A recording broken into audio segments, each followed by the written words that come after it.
on peut changer les choses et ce malaise social, ce malaise fiscal auquel on assiste, qu'on entend, vous avez la réponse?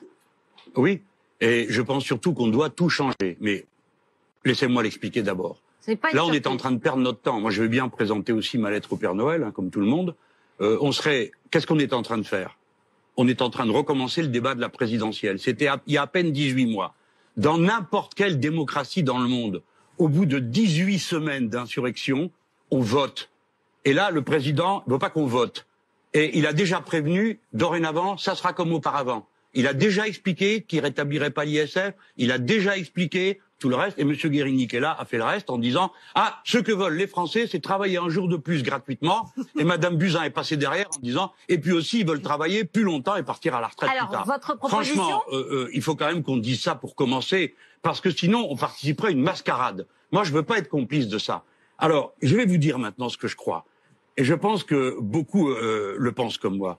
On est en train de perdre notre temps. D'accord? De perdre notre temps. Parce que la solution, elle est dans le problème qu'on a affronté. Et le problème, quel est-il? Les experts du GIEC nous disent, c'est-à-dire les spécialistes du climat, on a 12 ans pour tout changer si on ne veut pas aller à la catastrophe climatique. Et nous, pendant ce temps-là, qu'est-ce qu'on fait? Qu'est-ce qu'on est en train de faire? Rien. Absolument rien. Donc, écoutez-moi, la solution, elle est dans le problème. Pour régler ce problème, on sait le faire. Il nous faut des millions de gens qui aillent au travail. Donc, les 6 millions de chômeurs qu'on a, on a besoin d'eux. Les 9 millions de pauvres, on a besoin d'eux. Quelle est votre proposition sur ce malaise social? Parce que l'écologie, on va en parler, hein? Non, mais on va en parler peut-être. Mais il n'y a pas le malaise social et l'écologie, c'est la même chose. Si vous mettez au travail des millions de gens pour faire la transition écologique, vous avez réglé le problème de l'emploi, vous relancez les pratiques de tous les jours. Vous avez par exemple, on va prendre un exemple tout bête pour vous montrer comment les choses sont liées. Si vous voulez que tout le monde puisse manger bio, eh bien comme ça coûte plus cher, faut les payer mieux. Donc s'il vous plaît, Rutel Krief, qu'on commence par dire qu'on va partager mieux la richesse qui est déjà produite. Parce que tous les ans, on produit 2200 milliards. Pourquoi on n'augmenterait pas les payes? Pourquoi on n'augmenterait pas les minima sociaux? Pourquoi, comme l'a dit le monsieur que vous avez montré tout à l'heure, on ne dirait pas plus une seule retraite en dessous du SMIC, plus un seul minima social en dessous du seuil de pauvreté? Et Quant aux impôts, ça c'est le plus facile. Comment on finance? Oh, mais ça c'est vraiment pas le plus dur. Hein. Franchement, déjà on commence par remettre quelques gens en contrôle du fisc, parce que c'est peut-être pas 100 milliards, mais c'est au moins 85. Si on reprenait l'argent que les très riches nous volent, le budget de l'État serait à l'équilibre. S'ils payaient leur part, le budget de l'État serait à l'équilibre et il serait excédentaire, Madame El Krief. Alors on commence par ça, on remet du monde pour aller contrôler les fuyards. Ensuite, on empêche les exilés du fisc de continuer leur sarabande, gagner de l'argent en France et aller se cacher à l'étranger pour pas payer d'impôts. Donc créer l'impôt universel. Où qu'on soit dans le monde, on paye à la patrie ce qu'on doit, comme tout le monde, comme tous les Français le font. Après, au lieu d'avoir 5 tranches, il n'y a pas besoin d'être un aigle en impôts pour comprendre que quand vous avez 5 tranches, ça veut dire que ceux qui payent tout, c'est ceux qui sont au milieu. Il en faut donc 14. Et je termine. 14, ça veut dire qu'on lisse l'effort. Donc c'est pas dur de trouver les milliards dont on a besoin, ni les gens dont on a besoin. Seulement pour ça, pardon, je termine. On ne peut pas continuer à vivre dans un pays où vous avez une classe de riches qui n'en a rien à fiche des autres, qui pensent qu'à s'enrichir davantage, et ensuite vous avez 9 millions de personnes clouées dans la pauvreté et 6 millions de chômeurs enfermés dans la survie quotidienne. Maintenant, il nous faut un grand projet. Moi, je l'ai proposé. Alors, on sort par le haut. On y revient. Je vous ai bien entendu. Oui. Vous allez absolument gâcher votre temps de parole. On va écouter les autres. Merci, je m'occupe bien de mes affaires en général. Alors, Olivier Faure, une proposition. 1 milliard par an, là, franchement, je ne sais pas où vous les trouvez. Bon, Monsieur Faure, je les tiens à votre disposition. Ah bah, Jean-Luc Mélenchon. On est très loin. Jean-Luc Mélenchon. Oui. Bon, déjà, je note que ce que je vous ai dit vous intéresse pas. Le fait qu'il y en a que 12 ans pour changer la production, l'échange et la consommation, c'est pas votre problème. Je me permets quand même de dire qu'il y a quelques répondeurs automatiques de la politique qui devraient changer de disque. Hein. Comment on répond à ce défi? C'est quand même une grande question. Et alors, la réponse de Monsieur Wauquiez et de Monsieur Guérini, c'est plus d'impôts et puis une fois absolument. Ces trois-là, ils ont voté les trois la suppression de l'impôt sur la fortune. Alors, Monsieur Bayrou est aussi un historien.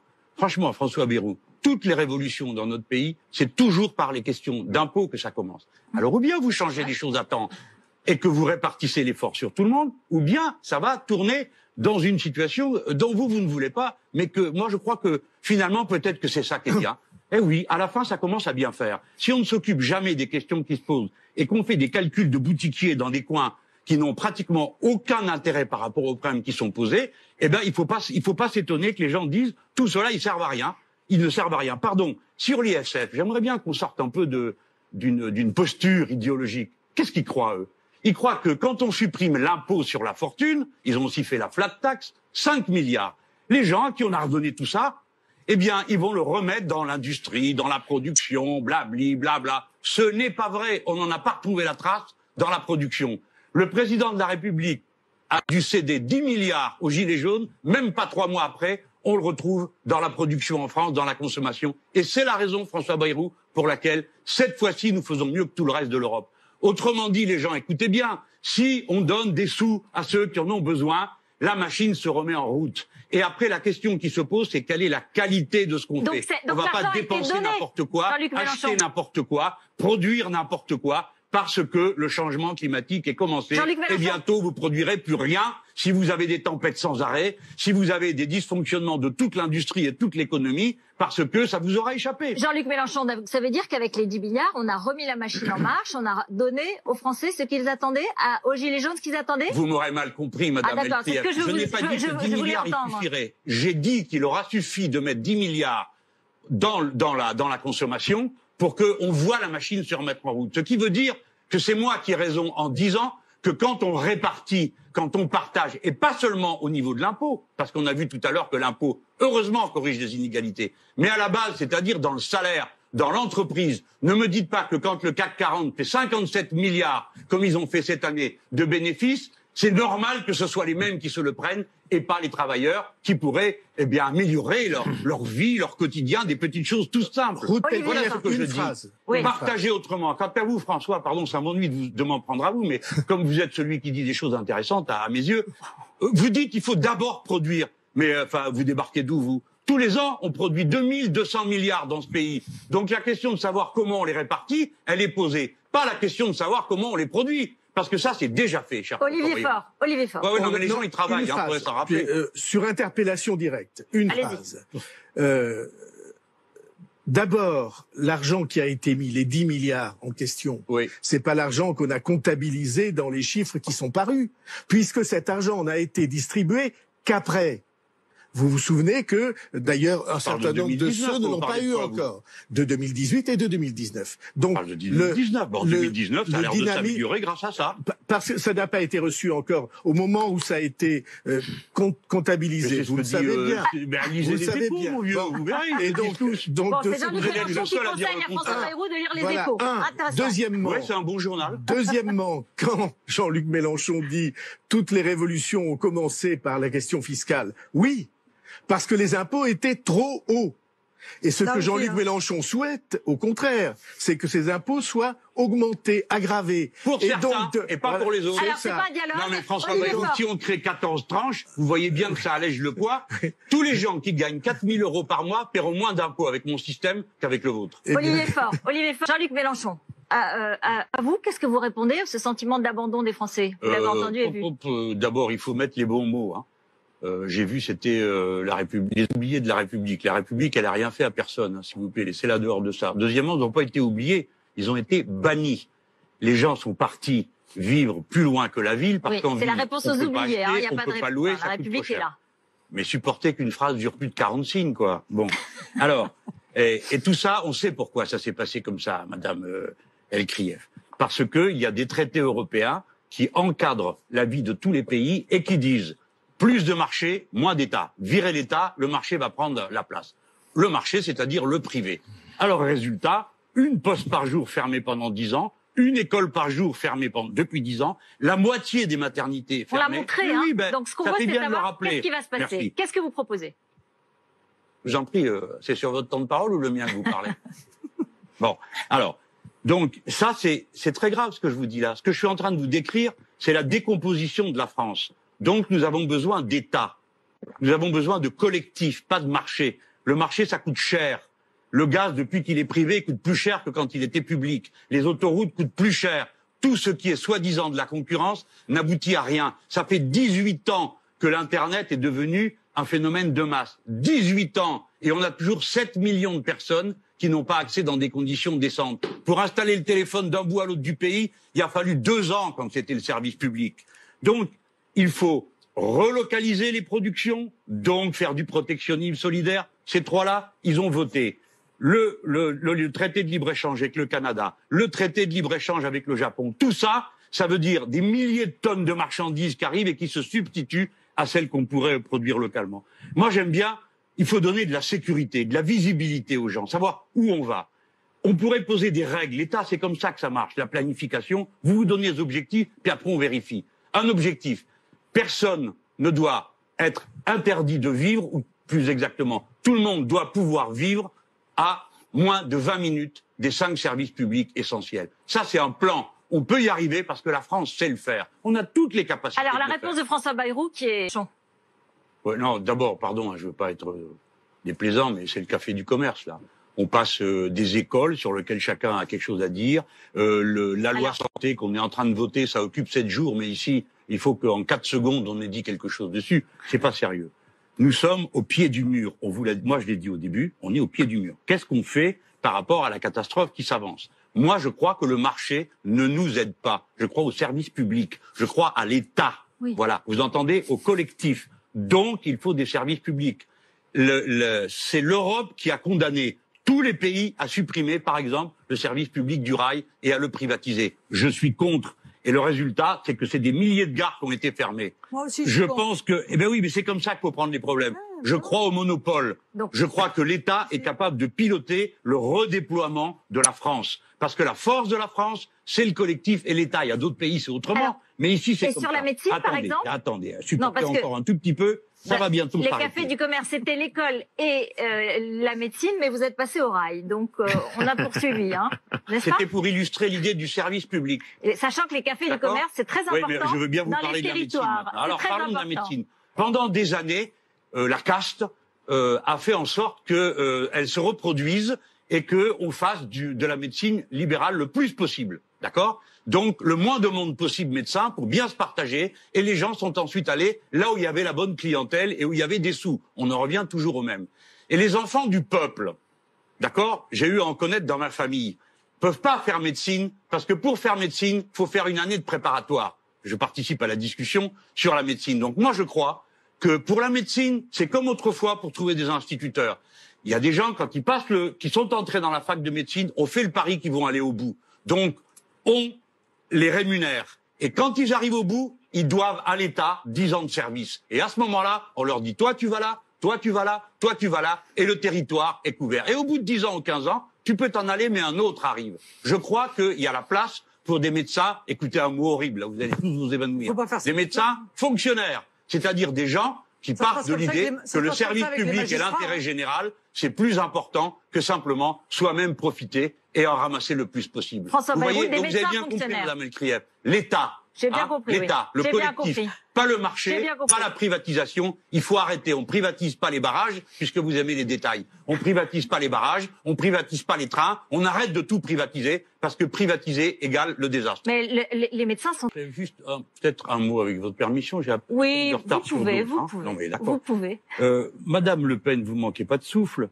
Vous dénoncez le travail détaché, mais quand vous étiez parlementaire européen, vous avez voté la proposition de directive. Moi, j'ai voté contre et j'ai proposé à l'Assemblée nationale de supprimer le statut de travailleur détaché parce que nous n'avons aucun besoin de ce statut qui ne sert qu'à une seule et unique chose, y compris dans la version rectifiée par le président Macron, c'est qu'à faire venir des gens qui payent des cotisations sociales dans leur pays d'origine, donc qui coûtent moins cher. Donc je suis contre. Il faut supprimer cette affaire. Jamais voté, vous avez dit ensuite, Madame Elkrieff, vous dites, est-ce qu'on peut avoir une vision positive? Mais bien sûr, je vous ai dit tout à l'heure, si on se donne l'objectif de la transition écologique, on a besoin de milliers de gens au travail. Par exemple, pour faire de l'agriculture bio, comme on l'imagine, sortir du système de l'agriculture chimique et de toutes ces cochonneries de glyphosate et compagnie, il nous faut 400 000 paysans de plus. On va pas les trouver sous le pied d'un cheval. Il faut donc aller les chercher, proposer, mettre les bonnes payes, garantir qu'il y a un marché et pas une vie d'esclave. Voilà comment, quand on fait la transition écologique, mais pour ça, il faut croire à l'État.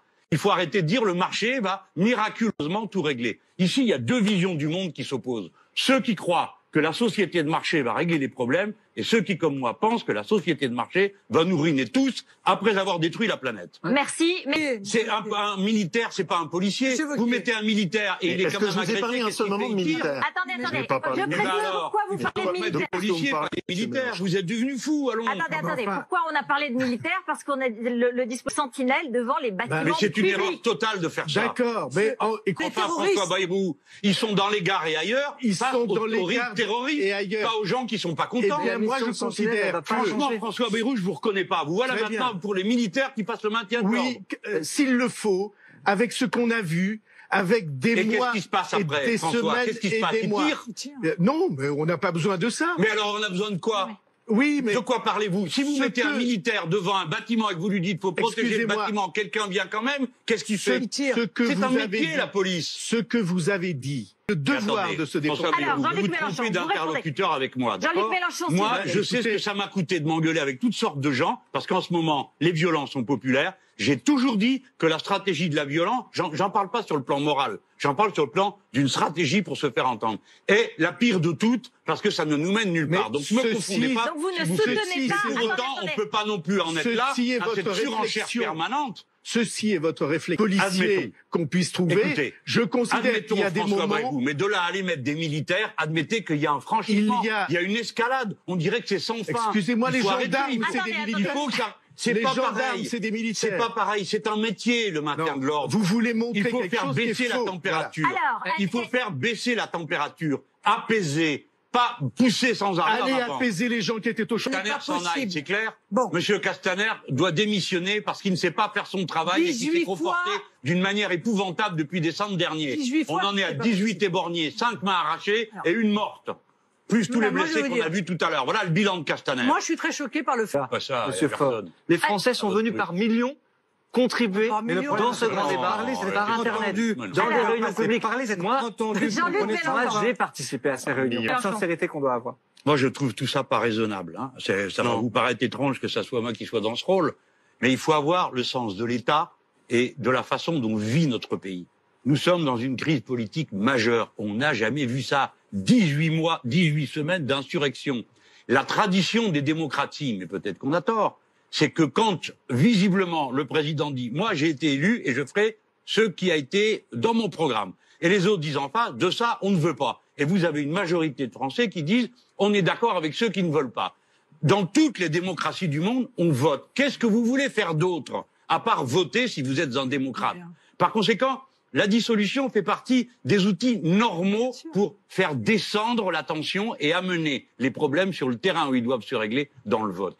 Les Gilets jaunes ont fait des demandes raisonnables qui reviennent à dire le peuple doit pouvoir participer, y compris à l'intérieur d'un mandat. La démocratie, c'est pas je vote pour le monarque présidentiel et pendant 5 ans il fait ce qu'il veut. Ils ont proposé des référendums d'initiative citoyenne. Je soutiens cette position, je l'ai proposé à l'Assemblée nationale. Référendum pour proposer une loi, référendum pour abroger une loi, référendum pour révoquer un élu. Ce sont des méthodes normales, tranquilles, qui existent dans d'autres pays du monde et qui peuvent s'appliquer pour faire descendre la température et resituer tout le débat sur le terrain politique. Quant à la Ve République, l'absurdité de cette monarchie présidentielle éclate sous vos yeux. Nous sommes en pleine crise et quelle est la réponse du chef de l'État? Il va mettre des militaires devant les bâtiments publics. Le rôle du chef de l'État, c'est de faire descendre la température et surtout de ne pas commettre des abominations comme celle-là parce que l'armée ne peut pas faire la police parce que le peuple n'est pas l'ennemi de l'armée.